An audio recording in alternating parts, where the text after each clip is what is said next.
नमस्कार दोस्तों, sunrise CSC YouTube channel पर आप सभी का स्वागत है। आज सभी के लिए एक बहुत ही बड़ी खुशखबरी आई है सारा रिफंड पोर्टल की तरफ से। आज लगभग 3 बजे अमित शाह ने प्रेस कॉन्फ्रेंस में अनाउंसमेंट करी है, जिसका नोटिफिकेशन मैं आपको साइट पे दिखा देता हूँ। देखिए, ये सबसे पहले सारा रिफंड पोर्टल की ऑफिशियल वेबसाइट है, जहाँ से हम यहाँ पे जमाकर्ता पंजीकरण है, जमाकर्ता लॉगिन है। यहाँ से जब आप वेबसाइट के ऊपर क्लिक करेंगे, जो साइड में वेबसाइट का लिंक दिया हुआ है, जब आप इस पर क्लिक करेंगे तो ये होम पेज आपके सामने खुल के आ जाएगा। इसमें जो आपका व्हाट्स न्यूज़ चल रहा है, इसमें 4 अगस्त को जो न्यूज़ पोस्ट हुई है, ये सारा रिफंड पोर्टल की तरफ से जो प्रेस कॉन्फ्रेंस अमित शाह जी की तरफ से करी गई थी उसके बारे में है। यहाँ पे इन्होंने पूरी प्रेस कॉन्फ्रेंस में जो उन्होंने बोला उसका एक डिस्क्रिप्शन नोटिफिकेशन दे रखा है, और यह लगभग 3 बजे के करीब अपलोड कर दी गई थी। यह पोस्ट, ये आप टाइमिंग देख सकते हैं, पोस्टेड ऑन 4 अगस्त 3:05 पे। ठीक है, इसमें अमित शाह जी ने बताया कि जो शुरुआती जो फॉर्म लगे थे उसमें से जो शुरुआती 112 लाभार्थी थे उनके खाते में 10-10 हज़ार रुपये डाल दिए गए हैं। यानी कि उनके जो फॉर्म थे वो वेरीफाई कर लिए गए हैं। वेरीफाई करके उनकी जो पेमेंट, जो उनका आधार कार्ड से लिंक जो बैंक अकाउंट था उसमें उनके 10-10 हज़ार रुपये डाल दिए थे। हालांकि उन्होंने शुरुआत में जो डिटेल बताई थी उसमें बताया था कि जो 45 दिन का जो टाइमिंग है, 45 दिन में जो शुरुआती 30 दिन रहेंगे उसमें उनका अकाउंट जो डिटेल है वो वेरीफाई किए जाएंगे। बचे हुए 15 दिन में उनके अकाउंट में जो पैसे हैं वो डाल दिए जाएंगे। लेकिन इस समय को पूरा नहीं लिया, बल्कि इससे पहले ही कंप्लीट डिटेल उन्होंने चेक भी कर ली और उनके अकाउंट में जो पैसे थे वो डाल दिए। ये जो पोर्टल था वो पोर्टल 18 जुलाई को शुरू हुआ था। 18 जुलाई से फॉर्म लगने स्टार्ट हो गए थे। जो शुरुआती फॉर्म थे, साइट बहुत स्लो चल रही थी, बहुत ज़्यादा लोगों ने फॉर्म भरे थे, तो उसमें जो शुरुआती 112 फॉर्म थे वो पोर्टल से उठा के उनको वेरीफाई करके और 45 दिन का समय लेने से पहले ही उनके खाते में राशि डाल दी है। इसका कंप्लीट वीडियो आपको मिल जाएगा। उसमें अमित शाह जी ने जो भी बातें बोल रखी हैं वो आप यहाँ से देख सकते हैं। एक बार मुख्य मुख्य बातें मैं आपको बता देता हूँ उसमें क्या क्या बोली गई हैं। इसमें ये देखिए, सबसे पहले हेडलाइन दी हुई है, केंद्रीय गृह एवं सहकारी मंत्री श्री अमित शाह जी ने आज दिल्ली में सीआरसीएस सारा रिफंड पोर्टल के माध्यम से सारा समूह की सहकारी समितियों के वैध जमाकर्ताओं को धनराशि ट्रांसफर की। ठीक है, इसमें मेन बात इन्होंने यही बोली है, पोर्टल के जो शुभारंभ में रजिस्ट्रेशन करने के 45 दिन में वैध जमाकर्ताओं को भुगतान किया जाएगा।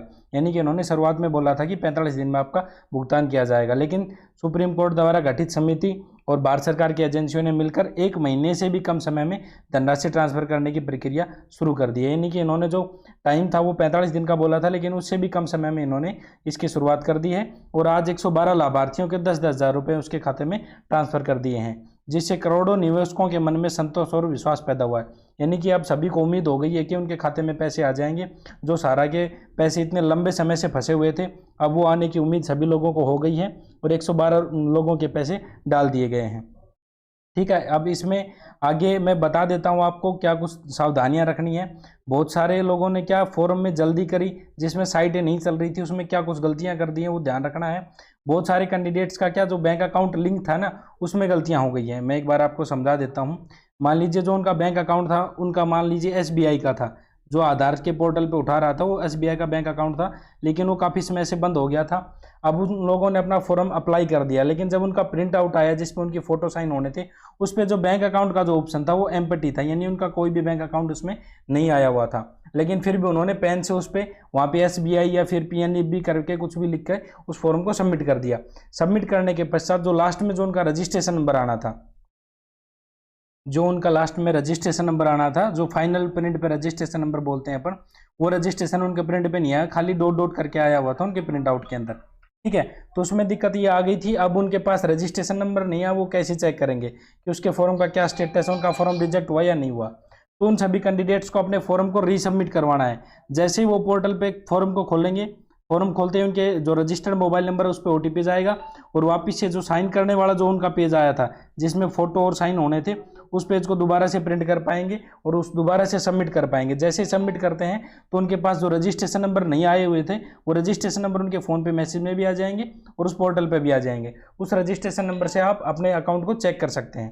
ठीक है, दूसरा, बहुत सारे कैंडिडेट्स ने गलती क्या कर दी, मान लीजिए उनके पास 3 बॉन्ड थे, लेकिन उन्होंने अपना एक ही बॉन्ड लगा के फॉर्म को सबमिट कर दिया। अब ऐसे कैंडिडेट 3 फॉर्म मतलब 2 बॉन्ड जो उनके बचे हुए हैं वो नहीं लगा सकते। तो ये सावधानियां रखनी है आपको। फॉर्म आपको जल्दी भी भरना है, क्योंकि लगभग सभी लोगों के पैसे आने शुरू हो गए हैं। यदि आप फॉर्म जल्दी लगाते हैं तो आपके पैसे जल्दी आएंगे, लेट लगाते हैं तो आपके पैसे लेट आएंगे। तो फॉर्म आपको जरूर जल्दी लगाना है, लेकिन सावधानियां रखनी है, फॉर्म में गलती आपको नहीं करनी है। दूसरा, बहुत सारे कैंडिडेट्स में गलतियां क्या हो रही है, अकाउंट नंबर नहीं है, बहुत ज़्यादा रसीद के अंदर आपके अकाउंट नंबर नहीं है। तो अकाउंट नंबर वाले केस में आपको अकाउंट नंबर के कॉलम में ना तो जीरो डालना है, बहुत सारे कैंडिडेट जीरो डाल रहे हैं, आपको जीरो नहीं डालना है। या तो आपको वहाँ पे रिसिप्ट नंबर लिखना है, या तो आप रिसिप्ट नंबर लिख दें, या फिर वहाँ पे आपका जो मेंबरशिप नंबर आया हुआ है, पहले भी एक कॉलम उसमें मेंबरशिप नंबर है, दूसरा कॉलम है उसमें भी आपको मेंबरशिप नंबर दोबारा से ही रिपीट कर देना है। आपको अकाउंट नंबर में जीरो नहीं डालना है बिल्कुल भी, ना ही आप उसको खाली छोड़ सकते हैं। तो आपको अकाउंट नंबर की जगह मेंबरशिप नंबर या रिसिप्ट नंबर डाल देना है। दूसरा, बहुत सारे कैंडिडेट्स का क्या, एक तो अमाउंट है, दूसरा ज्वाइनिंग पॉइंट है। ज्वाइनिंग पॉइंट वाला बहुत ज़्यादा लफड़ा चल रहा है, उनका समझ में नहीं आ रहा। तो जो रसीद आपके पास, दो रसीद मिलेंगी, एक में तो आपका आरएस मिल जाएगा, यानी कि रुपीज़ मिल जाएगा, मान लीजिए आपका 16,000 की रसीद है या फिर आपकी 17,000 की रसीद है। दूसरा आपका ज्वाइनिंग पॉइंट है। तो पॉइंट वाले केस में आपको ध्यान रखना है, जो आपका रसीद है, मान लीजिए 16,000 की आपकी रसीद थी, 16,000 प्लस मान लीजिए आपके 17 पॉइंट है, तो 17 पॉइंट इज इक्वल टू 100, यानी कि एक पॉइंट आपका 100 रुपये के बराबर है। ये दोनों अमाउंट आपको ऐड करके एक ही फॉर्म में अपलोड करनी है। दूसरा, अपलोड आपका पीडीएफ अपलोड नहीं हो रहा है, तो आपको जेपीजी फॉर्मेट में ही आपको 2 फोटो 3 फोटो या जो भी 4 फोटो हैं वो आपको सभी जोड़ करके और एक ही फोटो आपको अपलोड करनी है उसमें। तो उसमें आपके सभी बॉन्ड आपको लगाने हैं, जिनका रिसिप्ट नंबर, जो अपना सर्टिफिकेट नंबर बोलते हैं, मान लीजिए आपके पास 2 बॉन्ड होंगे या किसी किसी केस में 3 बॉन्ड होंगे जिनका रिसिप्ट नंबर एक ही है, तो उनकी एक ही एंट्री होगी। जो भी अमाउंट है वो आपको टोटल कर देनी है, टोटल करके ही उसमें एंट्री करनी है। उसके अलावा मेरे को नहीं लगता और कुछ गलतियां हैं, ज़्यादातर गलतियां उसको टोटल करने में ही हो रही है। बहुत सारे कैंडिडेट्स ने टोटल नहीं करवाया, फॉर्म सबमिट कर दिया, अब वो पछता रहे हैं, पता नहीं उनका फॉर्म इनकम्प्लीट आएगा या क्या कुछ प्रोसेस रहेगा। तो इस चीज़ को ध्यान रखना है, जितने भी बॉन्ड है सारे बॉन्ड आपको एक बार ही में अपलोड करने हैं, दोबारा आपके पास कोई ऑप्शन नहीं रहेगा।